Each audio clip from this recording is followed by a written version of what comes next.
Uh, it was accidental. A piece of shrapnel went in my leg. Went on this side and came out the back. Huh. Wow. It went right straight to my leg.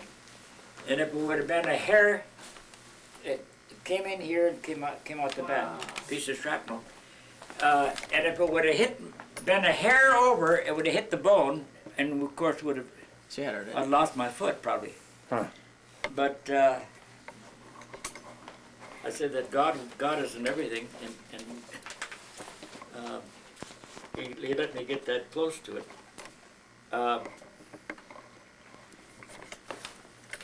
Going back to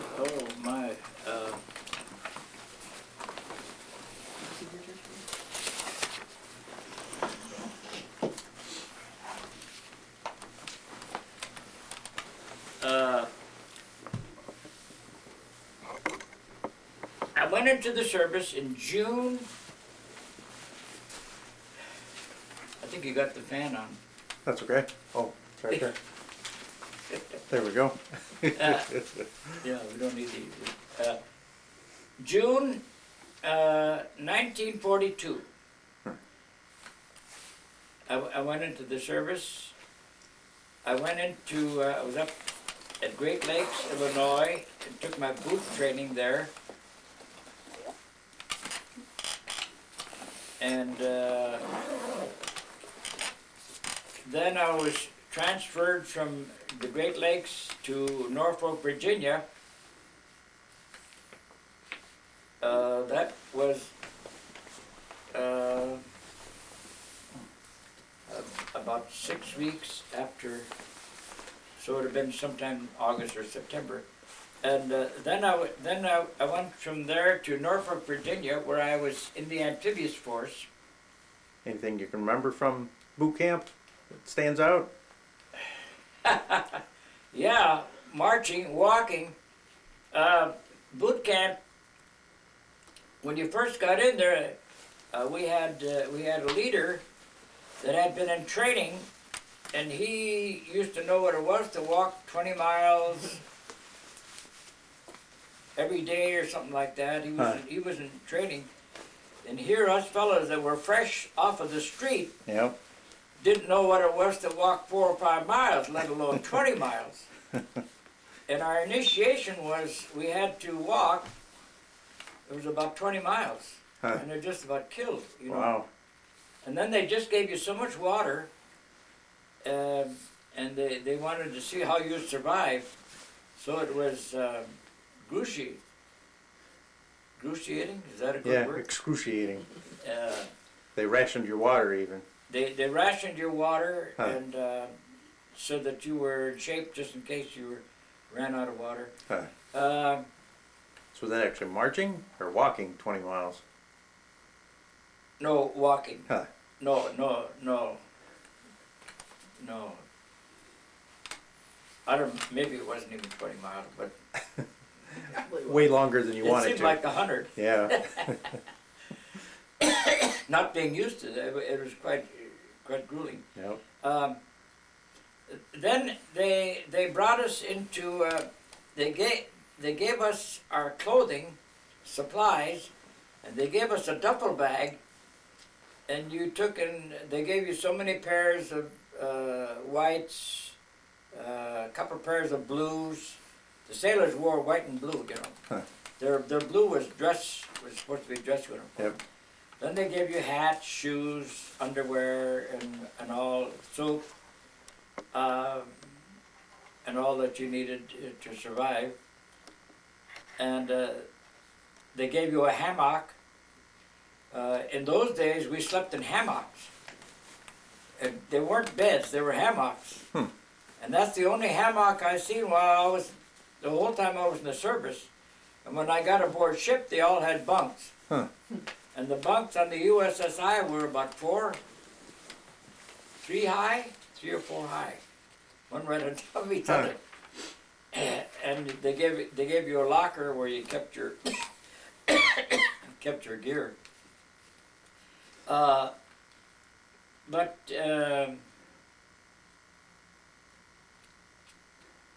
we were at Great Lakes for, I think it was 6 weeks, and there we got initiated into the service. And the initiation is quite interesting also. There's what they call polywogs in the Navy. Now, to be a polywog means that you had never crossed the equator. Huh. Now, one of the things, this is customary on all the ships, those that cross the equator, they have a day when they initiate these men. They take and dump you in a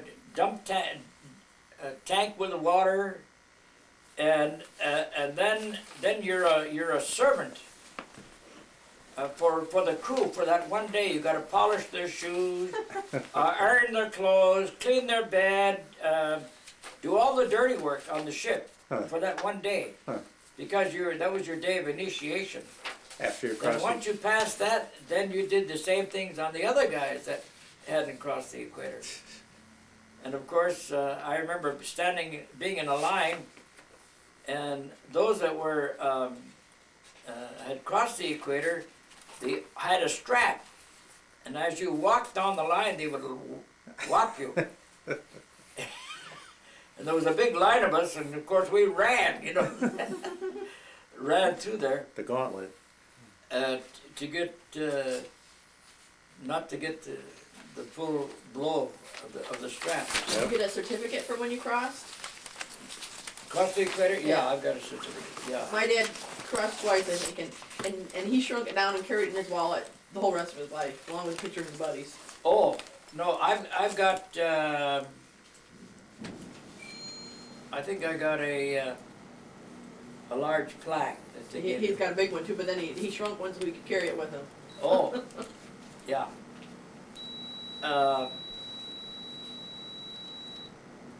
Well, once I was through with that initiation, and well, we were in the landing force. I was I'll go back to that part. I took training on the landing force. We had what they call a 28-foot landing craft with a ramp in front of it. And then there were boats that were 50 foot. Then there were boats that were 100 foot. And each one of them, the 28 foot could carry about 30 troops with their pack. And the larger craft could carry up close to maybe 100. And Those were the kind that had the front drop they nose. were the kind of a boats. They had a big diesel engine and a water-cooled engine. I was an engineer. In fact, I was an engineer. I didn't know. They said, you're an engineer, whether you knew anything about a motor. I said, I had trouble changing the air in the tires, let alone being an engineer. But they say, you're the engineer. You got to see that the cooling system is working, that there's oil, and that there's gas, and you got to keep the engine in repair and in running condition. And this I did, and we took training at in Virginia, Virginia Beach is where we took our training, and then within about 2 or 3 months after that, we found ourselves on large ships with all these small boats stacked all over, and we took part in the African invasion. And the African invasion took place November 8th, 1942. And we invaded. We went into north of Casablanca, a small town called Fidela, and it really was just north of Casablanca was an ideal place to land, and we landed there November 8th, and that morning everybody had to be up by 3:30, 4 o'clock, and in your boat, and they picked up these boats off of these big ships and they put them into the water, and then we had troops aboard ship, and then so they had to climb down a net and jump into the boat, and then we headed toward shore. And on our way to shore, we didn't know exactly where we were going, but there were some big floodlights up in a hill. The Italians had installed huge searchlights because this was an ideal beach. And so that when anybody invaded that area, they just turned the spotlights on them, and then of course they had guns, and they shot them. And as we were coming in, they had these big floodlights shining on the boats as they were coming in. But then the destroyers and the cruisers, which were maybe half a mile from where we were, or maybe a mile before where we were, they took aim at these the light emplacements, and shot them out. And of course, in so doing, a lot of these shells that were shot by the Americans were misdirected, and some of them landed on our own troops. And there were many that were killed by our own guns. But that's a part of war. And but we made it to shore, and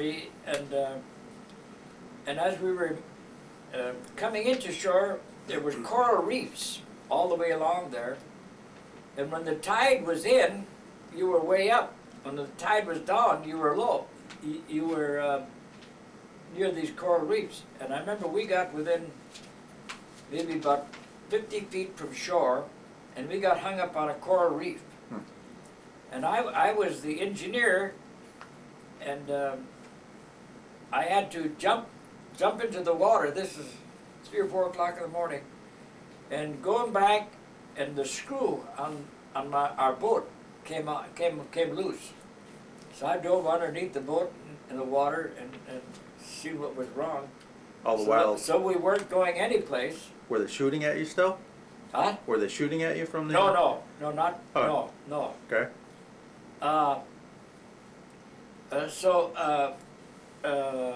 We let's see, where am I? We finally we dropped the ramp. We had about 28 guys on our. We were on a 28-foot boat, and there were about 28 or 30 soldiers on there. We dropped the ramp, and they had to go to shore from where we were. And the water was maybe about 3 or 4 feet deep, and it wasn't too bad. It wasn't really cold or anything, but everybody got soaking wet by the time you got to shore. But you weren't worried about being soaking wet. You were just wanted to get on shore, get out of the water. And then our boat was caught up on the reef. We couldn't go forward, couldn't go backwards, so we left it there. And then there was 3 or 4 of us guys that were manning this small boat. We got off and we went to shore, and we went down the beach, and here was I suppose a tavern or something like that, and a lot of the troops were down there enjoying some of the refreshments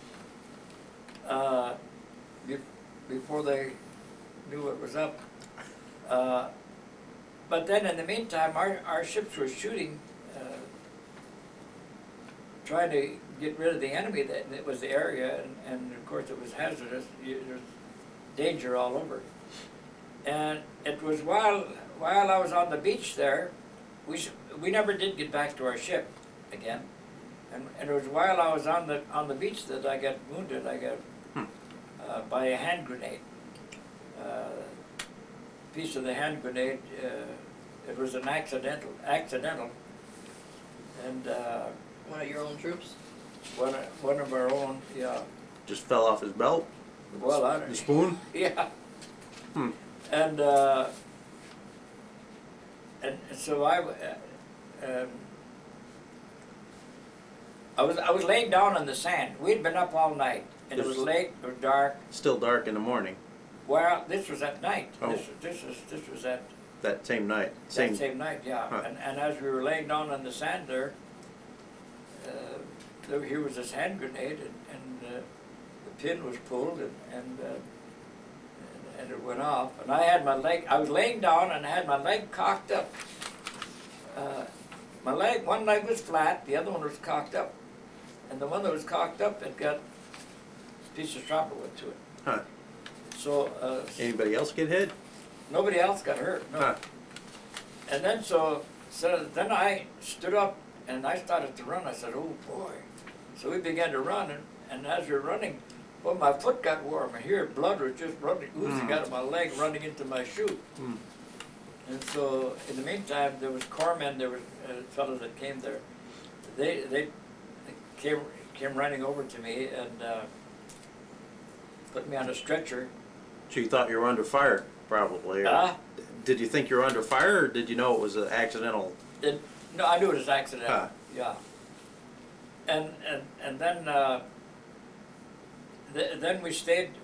We were in. They brought us. Those that were hurt were brought into a building, and there was a lot of hundreds of men that were in there laying down. Huh. Some were on ships that were. Some of the ships in the harbor were torpedoed. And they were caught on fire, and many of the fellows were burnt. Hmm. And they brought them to shore and tried to take care of them. And so then after we were in, then they took us out of that building. They brought us down to the trenches because they were afraid that the Italians were going to come over and bomb whatever buildings there were, and because the Italians, they were the ones that came after us. Was it the Italians the only occupying force on Africa at that time? More or less, yeah. Huh. They were probably supervised by Germans, I think. Yeah. Under German supervision. But the bulk of them were Italian. Huh. But most of them were Italians. And when I was taken from the field down to this hospital, we were put on a truck, and all the guys, they had some old truck, and they brought us down there. And when they were bringing us down there, the Italian strafers, airplanes came and strafed, shot at us with 50 caliber guns, whatever size guns they were, and they just flew over us and strafed us. But nobody, as far as I know, nobody got hit. They weren't very well directed. And so we didn't get hurt. But then we went down to this field hospital. The field hospital was filled, and I was there for several days. And then the place was crowded, so they took a lot of the men, a lot of the servicemen that weren't hurt too bad, out to the ships, because they had medical facilities and on the ship. So I was brought out over to the USS Rutledge, which we got in a small boat. We went back out. They took us out to this USS Rutledge, and while we were out there, the German submarines came in, and I was on the main deck, and there was probably about 30 or 40 patients on the main deck on the USS Rutledge, and when we were on the main deck, the German submarines came and fired torpedoes at the ships, and 3 of them were aimed at the USS Rutledge. One missed, but one hit in the midship, one hit in the stern. Wow. And the ship began to list. And your impression is, when you're in such a case, that the ship is going to go down within about 10 minutes or 20 minutes. But actually, sometimes it takes days before it completely submerges, loses, if there's a hole in it. Because there's different Bulkheads. bulkheads, yeah. And so I was on the USS Rutledge, and it was torpedoed, and so then they took the patients off of the USS Rutledge, and we went back to shore again. We took all the patients that were on these ships and took them back to shore. So then they decided to use there was a railroad train that ran from Padilla down to Casablanca. Casablanca is a huge, they have huge docks, and they have facilities there to accommodate these ships. Padilla didn't have anything such as that. And so we went they took us, put us on a train, and it was about 30 or 40 miles from there down to Casablanca. Then we went down to Casablanca, and then we were taken and taken off the train and put aboard a ship. So then we came back across the ocean again, came back across to America. Did the Rutledge end up going under? I think it did, yeah, in time. But they evacuated. Yeah. And they took all the servicemen and they evacuated the ship. But usually those ships, it took maybe 10, 12, a day or day and a half before they actually went under, completely under. The holds were big enough, and of course there were bulkheads in those ships, where but the ship actually did go down, USS Rutledge, and it went down. And then I was brought back from Casablanca, came back to Norfolk, Virginia on a hospital ship, came back, and then I was in the hospital for 8 months. They took me and operated on me at the hospital, and they cleaned out my leg, and it was a big gaping wound, and you could stick your finger in there, and I couldn't feel anything because all the nerves were severed, and there was really there was no pain with it, and I walked. Used to walk on it. I wasn't supposed to walk on it. But I used crutches later on, and then so it didn't actually hit either bone. It didn't. It missed the bone. Huh. If it would have hit the bone, I would have lost my life. And it's interesting. I had a sister, Lorraine. You know Lorraine? My sister Lorraine. That one night she felt like she should pray for me, so she prayed that night for me, knowing felt that I was in danger, and that was about the same time that this happened. And so God spared me for a reason, and so my life was spared. But then we were in the hospital in Norfolk, Virginia I was in there for about 8 months. I went down to Asheville, Carolina, and stayed at the Grove Park Inn, which was a recuperating center. Grove Park in Carter's. It was made by Carter Liver Pills. Beautiful estate, and there we were treated royally. We were like Celebrities. Celebrities. We had a man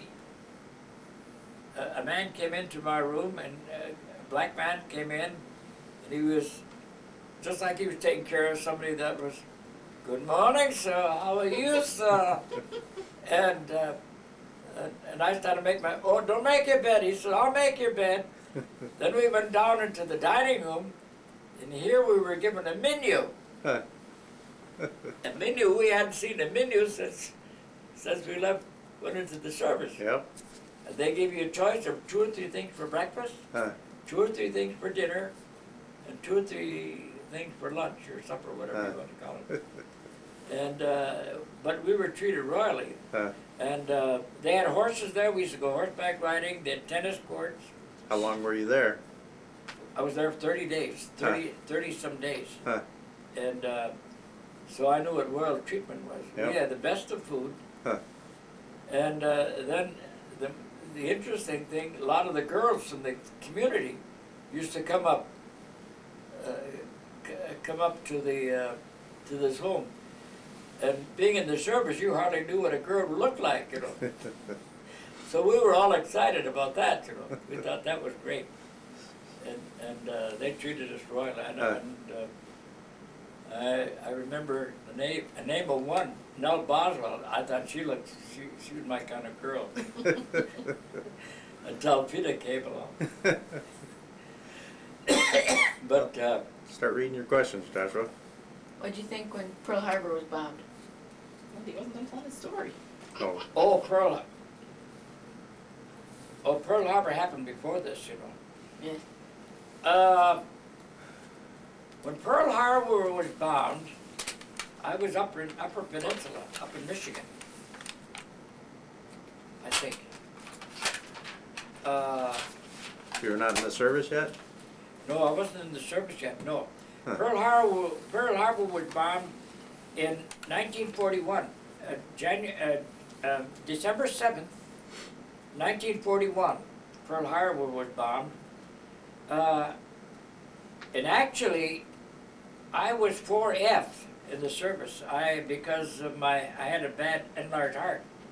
And the doctor would examine me, and I wasn't accepted because he knew I had an enlarged heart.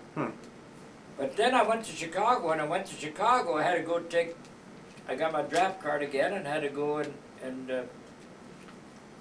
go through the process. And I told him, I says, I was 4F because I had an enlarged heart. They examined me, they said, your heart is fine, there's nothing wrong with you. You're one of the boys. Huh. And so Off you went. I was initiated into the service. Then I went from there up to the Great Lakes, and I was up there for 5 or 6 weeks. This is backtracking a little bit.